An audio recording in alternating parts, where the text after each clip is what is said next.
what this represents is Cortez, and you can see the Aztec calendar in the background, right? So remember that, because we're going to get back to this, okay? So we're going to talk about what this Aztec calendar represents, okay? But remember that picture. Okay, that's mine. Okay, thank you. So the age of Earth. We were powerful spirits. In fact, the Egyptians called us godlings, and it is with a small g. That's not a typo. Okay? We were very powerful at this time, and this was our first world age. They say that the next age was the age of water. I'm going to go through these fairly quickly. Children descended from the heavens and they got lost. Quetzalcoatl created a firmament so that they could find their way. This is very similar to the story in Genesis. And Quetzalcoatl is also known in the Incas as Viracocha, and another name for Viracocha is Tumi. Quetzalcoatl is also believed to have been Thoth in the Egyptian times. Age of Fire. Made an attempt at the physical body. The Maya call it the blue maize people, and I specifically wanted to put this up here because if you see Egyptian hieroglyphs, they quite often show people as blue. So now we have more than one society telling us that there were blue people here. And of course, we brought our jealousies. Throughout each of these, the underlying story is we come down. We're basically supposed to follow the way of our Creator, and we screw it up. Okay? So we got jealous, age of wind. This is a time used by simian monkey bodies to incarnate. Sound familiar? Our DNA is 98% similar to that of the apes. Okay? We're now in the age of movement or change. And this is the centerpiece here. Changing the situation, moving from a possessive condition to a liberating condition. Again, doesn't that sound like a good age that we're in, a positive thing? The age of spirit of all living things, this is the next stage. Okay? Our souls regain awareness of the essence of life rather than form. Regain a sense of energy and spirit and the real power of life and start awakening to the spirit of all things. The age of melting into oneness is the last one that they talked about, a return of great collective consciousness, the oneness out of which all souls were created and given free will. We're coming, bless you. It's migration that we go through. We're coming back together and we're coming back to a whole. And they talk about this in the most positive of ways. They talk about, remember, not everybody goes through the shift. Right. And we're going to talk about that a little bit on the next one where we talk about what the Hopis say about the world ages. But the underlying fact here is that we have free will. So if you're doing your job, you're eating right, you're meditating, you're connecting with one another, you're being a good person, you're doing what we're supposed to be doing, and I'm living off of you, I'm a terrible person, I'm doing everything wrong, just look, we're not going to have the same type of transition. Right. So the Hopi talk about 4 world ages. So the first world age is fire. All we were told during this time, all we had to do was respect our Creator. That was it. All we were supposed to do in this very first age, according to the Hopi, was respect the Creator. And in this age, we were able to communicate with our Creator through our chakras. And we were able to communicate with each other and all plants and all the world through telepathy. I almost said telekinesis, telepathy. So imagine a world like that where we were still really connected and even through our chakras. Well, we didn't pay attention. Not everybody respected the Creator. So we had to go into the next world age.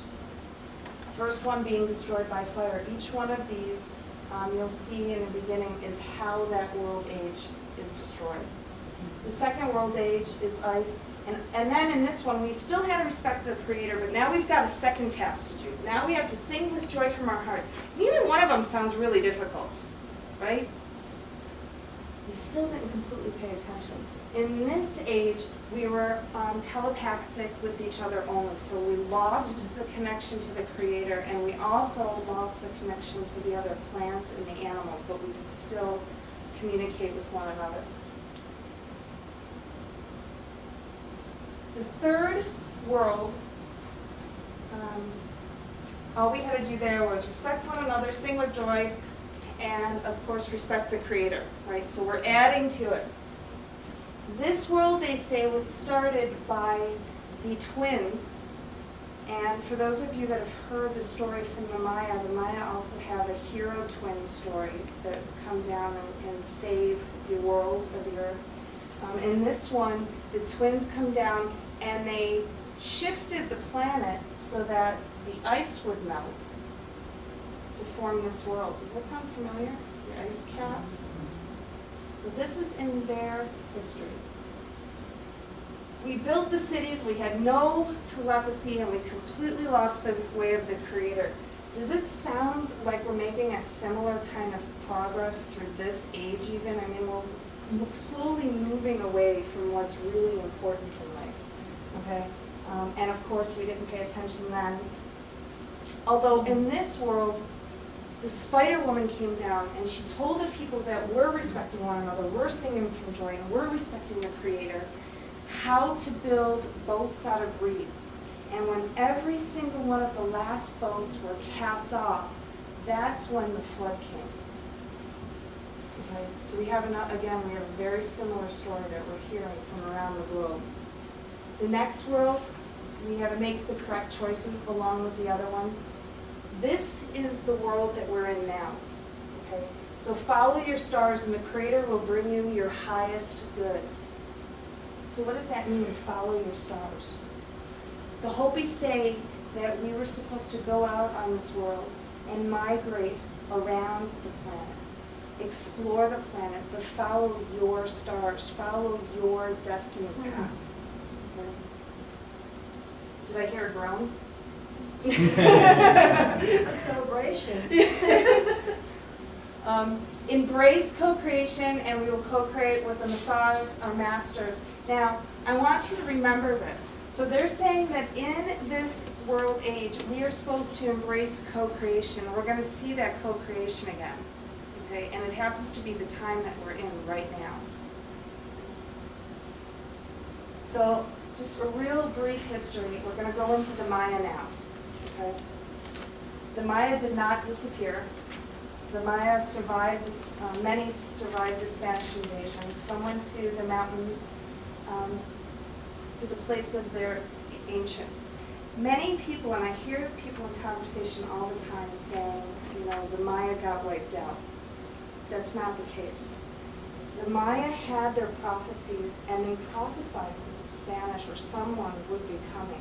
So what they did was they took a lot of their traditions, and they took a lot, not all, a lot of their books, and they went into the mountains, and they headed into the jungles. Now, every 52 years, the elders get together, and they do ceremony to see what the energies are of the cities that they're in, the energies that are coming. So when we make, the white man, when we make assumptions as to why they moved out of their cities, and it's because, they over-cultivated, they weren't paying attention, they killed one another. That's not the case. The Maya elders today tell us that they moved on purpose. They moved with the energy flow of the earth. So when the energy wasn't right in that city anymore, they picked up and they moved. And the same thing happened when the Spanish conquistadors came over. They knew that this was coming. They knew that some of the Maya were going to have to be sacrificed for what was going to happen. But they also had many of their teachers and many of their elders go take the teachings so that it could be brought back out and retold at a later time. So the Mayan calendars, it's all about cycles, baby. Remember when I said the word cycles earlier? So we're not going to go super deep into the calendars, But they have about 20 different calendars. There's the Hob, which is a 365-day calendar. It's actually one of their newest calendars. It's not a sacred calendar. They used it to keep track of their crops so that they knew when they needed to rotate their crops. They also used it to keep track of their taxes, believe it or not. The Tune is a 360-day calendar. And interestingly enough, the Sumerians, when they first established their calendar was also a 360-day calendar. This is much more of their sacred calendar, and they do a lot of prophecies around this Tune calendar. We have the Zolkin calendar, which is a 260-day calendar. We're going to go more deeply into this. We've got the long count calendar, the 5,125-year calendar, which is our current world age. We're going to go deeper into that. And they've got the evolution of consciousness, which is a 16.4 billion year calendar. We're going to go into that as well.